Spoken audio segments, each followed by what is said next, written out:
So the current investment in political economy analysis has predominantly focused on program implementers and elites. The politics of the intended beneficiaries receives much less attention. And yet we argue that poor people's responses to programs of which they are the target can make a real difference to their success or not. When the poor are thought of politically, it tends to be in terms of what they lack and therefore what needs to happen to them to be transformed, i.e. empowered, trained, capacity built, organised. But the poor are already acting politically, but in class-specific ways that are born of their structural disadvantage, and hence this is something that they cannot easily exit from. And yet this is often what development expects them to do. So with my colleagues, we've been doing a number of case studies in Southeast Asia, particularly Cambodia, Indonesia and the Philippines. And in the course of that, we've identified what we see as 3 levels or dimensions to poor people's politics: everyday, defensive and disruptive. And I'll explain these briefly using examples of the urban poor in Metro Manila, where I do my research. So this is everyday politics. It's not the everyday resistance or what James Scott refers to as weapons of the weak. Rather, we're borrowing from work done in the Middle East by sociologist Asif Bayat, who's coined the term quiet encroachment of the poor upon the lives and interests of the propertied and the powerful through their atomised mobilisations. This is a politics of redress. It involves the poor seeking their own solutions to their problems, not protest and not political demand making.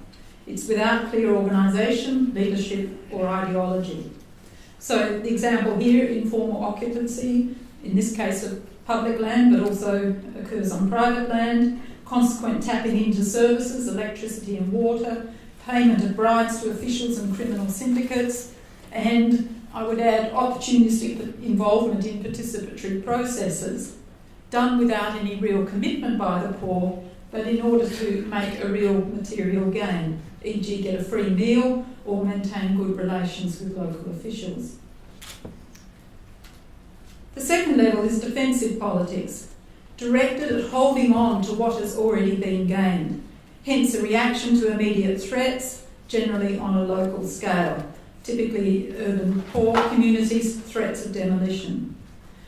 This can be confrontational and even violent, but it occurs within existing power relationships. The poor will often call on powerful actors, including patrons, to intervene, to halt the threat.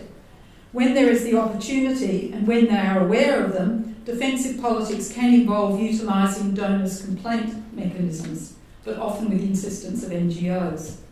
Again, this is collective, but rarely involves collective organisations.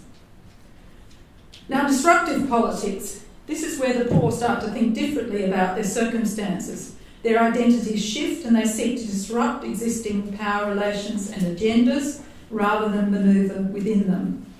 Here we see protest and collective demand making, but mostly galvanised by other political actors. So here we see a group of women in uniform protesting about faraway relocation sites. They've come to a public place, they've got placards, etc.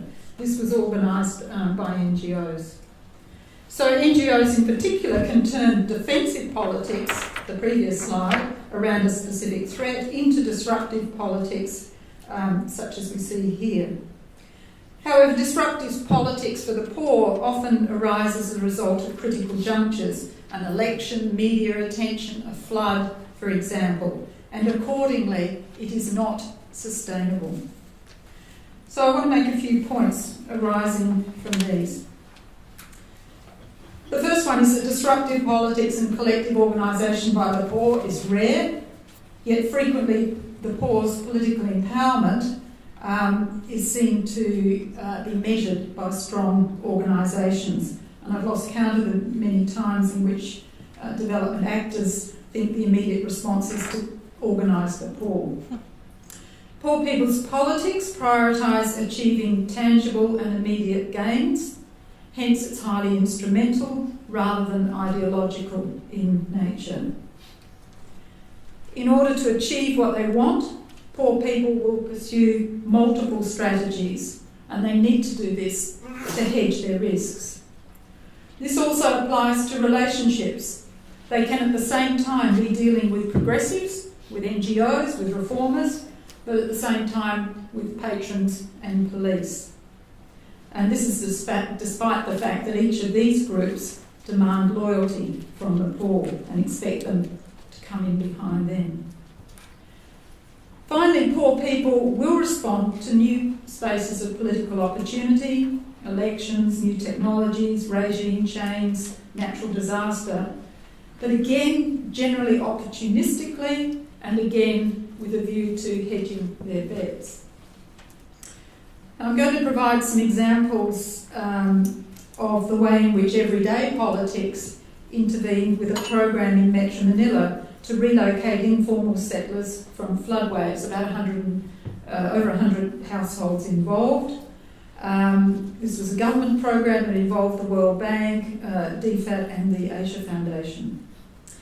The households concerned ended up with two options. The first was social housing constructed by the National Housing Authority, so by government, at distant relocation sites on the edge of Manila, well away from livelihoods, schools, etc. But they would be given formal tenure.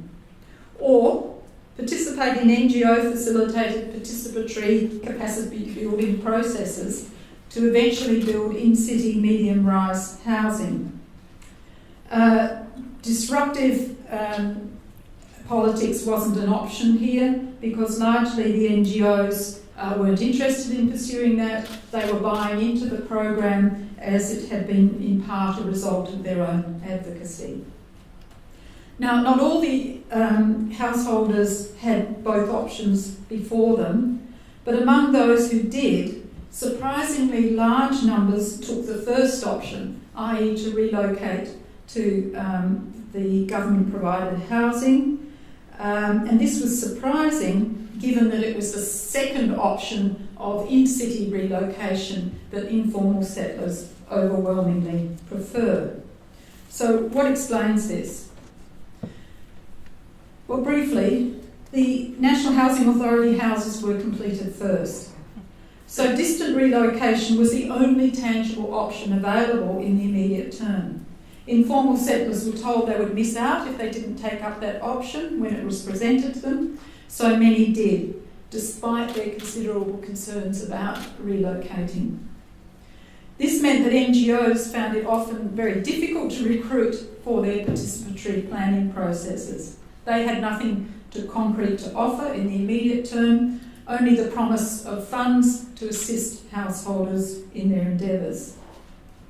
But things didn't go well for the government either, who were pursuing the objective of distant relocation. Having obtained a new house, many households sold it on informally, while others installed extended family members and moved back to the city, or the family split, often leaving the women and children in the distant relocation, while and sometimes teenage children, while the men rebased themselves back in the city for work. And some households also did leave children behind in Manila so they could continue going to school. So what happened was that a number of households treated the formal title, an NHA-built house, as an asset. So they saw this as a unique opportunity that they wanted to grab, but without the intention of actually using it as a house. Some of them for part of their household, but not as a complete household unit. So they still retained the strategy of pursuing in-city livelihoods, which was not something the government intended, and many of them, as I say, moved back with additional residences in the city. They weren't actually able to go back to the floodway itself, but many of them moved in either with extended family, friends, or built new dwellings nearby. So just quickly to conclude, I want to underline that poor people's politics are distinctive in that they're highly constrained. They often defensive, instrumental, short-term and opportunistic, and really these are the only effective strategies poor people can pursue given their disadvantage. So, poor people are already operating politically, distinctively so, and efforts to empower them, to train them, mobilise them, build their capacities, etc., need to take account of the political processes they're already engaged in and cannot easily exit from. Thank you.